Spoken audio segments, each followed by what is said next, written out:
This is a city where 1,400 children were raped, prostituted, beaten, and basically we saw a white slave trade in the UK by Muslim men in this town.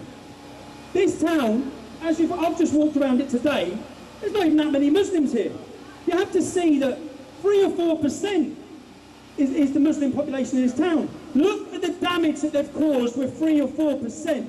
Look at the damage. I think there's only 3,000 Muslim men aged 18 to 50. How many of those men were involved in the rape and prostitution of those kids? How many of them? The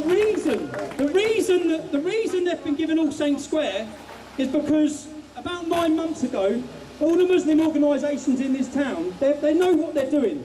They pulled complete police cooperation. And of course, the police shit themselves, like everything to do with them. They're constantly fearful of how they will react. So the reason that they've got that square down there today, and we've been put up here, is because they're fearful of how the Muslim community will react. Well, for me, I think a line in the sand has been drawn, and we can't let this go. I've said to the police in the build-up to it, we will now continue to come back to Rotherham every month if we have to, until we get All Saints Square.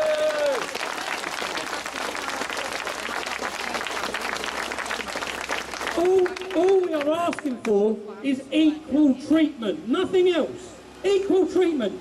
And I don't know if they think they're doing any good, because what they actually do is add more fuel to the fire, more anger. Every person that turns up on our side here today feels treated unfairly by a police force that has a disgusting record on their... Up until last year, the leadership of this police force was still trying to blame innocent Liverpool fans for their failures. Up until last year. And again, I don't want to in any way seem like every police officer here I'm having a go at, because I'm not. I'm having a go at your hierarchy, your gold commanders that are making the decisions. You've actually added to the problem, because rather than having one demonstration, which I actually agreed with the police, we will come here once. We will come here once and we will leave. But now, we're going to keep coming here.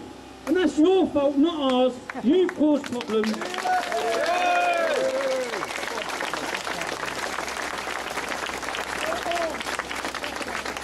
Again, so many times we speak about hate. I oppose hate. I oppose hate of everyone, yeah? Real hatred. We should mention, one of the reasons why they didn't want us here is an 81-year-old man was kicked to death, a Muslim man in this city, in this town. He was called a groomer. I oppose that. Every decent person opposes that.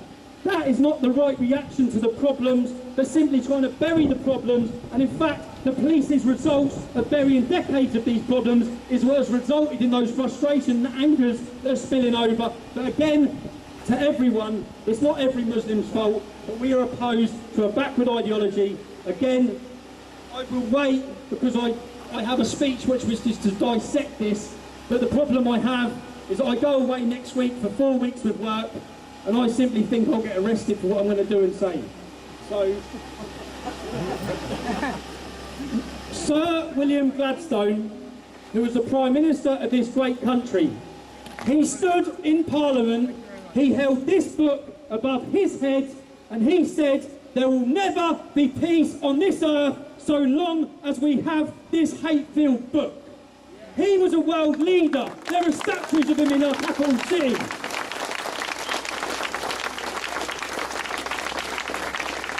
Unfortunately now, due to the influence Muslims have, due to political correctness, the truth can no longer be spoken. People who speak it like ourselves are targeted, we're slandered, we're attacked.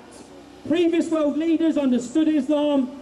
The people in the towns and cities understand Islam, but our leaders are fearful.